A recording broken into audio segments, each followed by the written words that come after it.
Both parties involved in the legal case of Justin Baldwin and Blake Lively seem to be gaining grounds. However, considering the timeline, it seems easier to piece together the whole matter.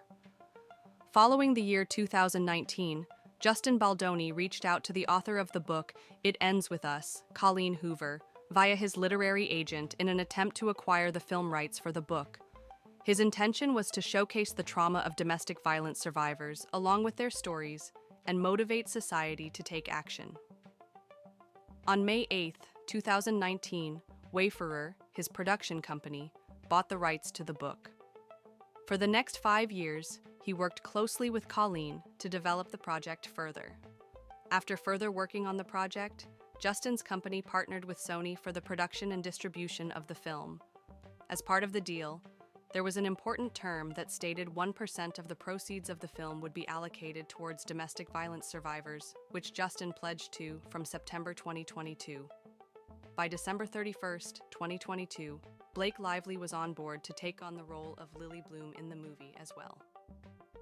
During the deals, she negotiated for an executive producer role, which allowed her to have more power in terms of the direction the film would take. Lively was awarded an executive producer credit, but never was obligated to do any work other than playing the role of Lily Bloom. Reports began to circulate saying she had seized control of the wardrobe of the movie 5 months later.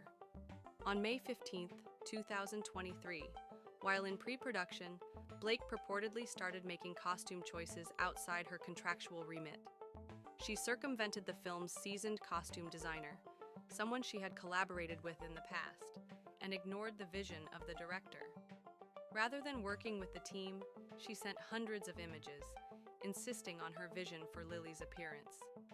She insisted at one point that her character could afford designer fashion, including a $5,000 pair of shoes, and had director Justin Baldoni redo parts of the script, which was already locked and approved.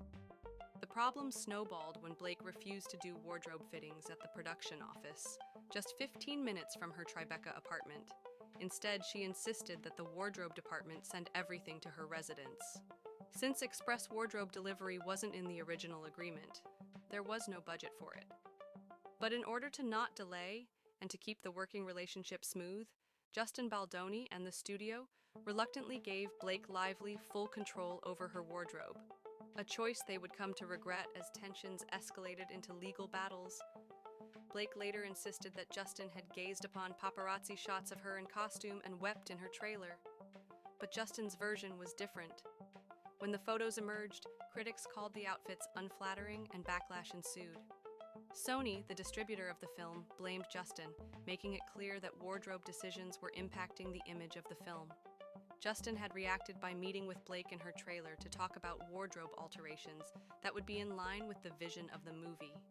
The encounter began professionally but later turned personal. Justin had confessed to breaking down, not from the criticism, but when he had received compliments from Blake. For him then, it was a sincere compliment, but he later thought it was a way of keeping control over the wardrobe. The wardrobe problem soon became the least of the worries on set when Blake Lively began rewriting the script. She announced that her husband, Ryan Reynolds, had rewritten the rooftop scene, something the on-set screenwriter was unaware of until the film's premiere. But Blake didn't stop there. She kept rewriting the script daily, which disrupted production and pushed it back, delaying the shooting schedule and the budget. A few weeks prior, tensions were high when Ryan and Justin Baldoni clashed, with Ryan accusing him of fat-shaming Blake. To keep the peace, Justin continued to let Blake have her way on set. He later said that his inquiry about her weight was in relation to his own back problems and not to body shame Blake, since he has a few bulging discs. Even with his repeated apologies and explanations, the tension remained. The situation escalated when Blake refused to do a key lift scene, even after a stunt double had practiced it. She threatened to abandon the film altogether unless Justin acquiesced to her demands. Recasting wasn't an option, since it would cost millions and potentially ruin the reputation of the film. Justin was afraid that if Blake quit, she would say she was fat-shamed, and his career would be over. With the film about to be released, every interaction between Blake and Justin was under the microscope, putting even more pressure on an already strained relationship. Blake's representatives bullied Justin, Wayfarer, and Sony into allowing her more control over the production. This prompted Blake to write a letter of protection that misrepresented their negotiations, according to chat histories and receipts. Following the strikes, Justin and his crew got an email from Blake's lawyer with a 17-point list of demands that needed to be fulfilled for Blake to go on. The demands were made on the grounds of improper behavior by Justin Baldoni and Jamie Heath. Justin and Jamie signed the list, thinking the allegations were false. One of the terms was the hiring of an intimacy coordinator, which was already booked. Blake did not seem to want to collaborate with the coordinator, however, even though they were available. Records indicated that the coordinator met with Justin, but Blake would not work with him. Justin had expected collaboration on scenes, but was requested by Blake to work with him alone. Blake also accused Justin and Jamie of coming into her dressing room when she was breastfeeding. Text messages later indicated that Blake invited Justin into her trailer while pumping, which was misconstrued. The accusation of Jamie entering her trailer uninvited was also denied. Jamie came into Blake's trailer with a female producer and a Sony representative for a meeting Blake requested. Jamie came in first, knocked, and came in, finding Blake breastfeeding while covered and having makeup taken off from her collarbone. Jamie asked if he should come back later, but Blake asked them to continue with the meeting, and she would join them once her makeup was complete. 2 weeks later, Jamie stated that Blake came up to him, assuming he had made eye contact with him. He apologized, indicating he hadn't known he looked his direction. Blake responded, "I know you weren't trying to cop a look." Following Blake's return to work, Ryan Reynolds suddenly showed up on set and approached Justin. Justin later described the meeting as traumatic, as Ryan asked for an apology for something Justin hadn't done. Justin did not comply, and this only infuriated Ryan more.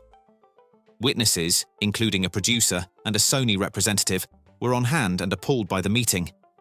The producer indicated that he had never seen anything like it in his 40-year career. Justin would sometimes go back to that meeting, wishing he had intervened to stop Ryan from belittling him. Justin and Jamie both left shaken by the attitude of Blake and Ryan, further complicating the dynamics on set, making it more difficult to keep shooting without an issue. As post-production got underway, Blake took over editing, dismissing the film's editor and composer in order to create her version of the movie on Wayfarer's dime. Justin, meanwhile, continued working on his director's cut, but the typical 10-week editing window was interrupted. Blake, knowing the industry standard, insisted on being present with Justin during his editing time. Though it was not the standard practice, Wayfarer and Sony reluctantly agreed to let her be present with him for 2 days. Those 2 days stretched into 10, and Blake then insisted on working independently with an editor who had worked on Deadpool and Wolverine. Justin continued to work on his cut, as Blake continued to edit her version. She also refused to promote the film or sign off on any marketing materials, giving Justin little option but to agree to her demands. Eventually, they had to pay for a private screening for friends and family, showing a version of the film they hadn't signed off on. Having spent millions of dollars, not to mention years of time and effort, Wayfarer and Baldoni were left having to acquiesce to Blake's demands. Both studios were in a tricky spot, with 2 versions of the film made by 2 different people, one of whom had no right to edit the movie. When Blake threatened to end promotion of the film, the studios acquiesced to holding official audience tests on both versions, Blake's and Justin's. The studios even acquiesced to the added expense of holding 2 tests.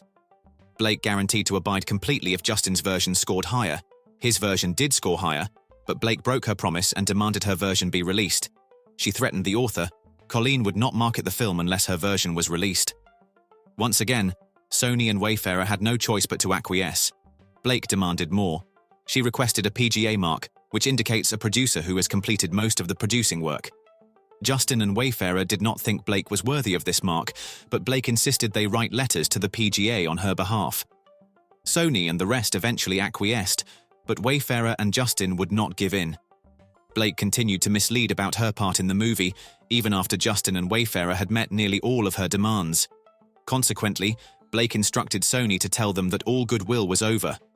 After signing a letter of support under duress, Wayfarer and Justin reluctantly signed it, only for Jamie Heath to subsequently claim that they signed it under duress.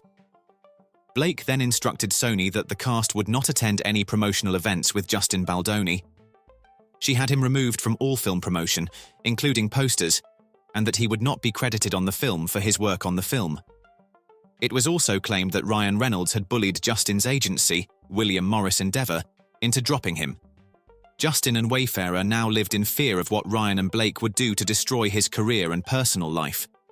Things worsened when Justin was informed that he could not attend the premiere on August 9, 2024, at the insistence of Blake. If he did attend, she and the rest of the cast would boycott the event. Sony eventually managed to persuade Blake to let Justin and Wayfarer attend, but only under degrading conditions.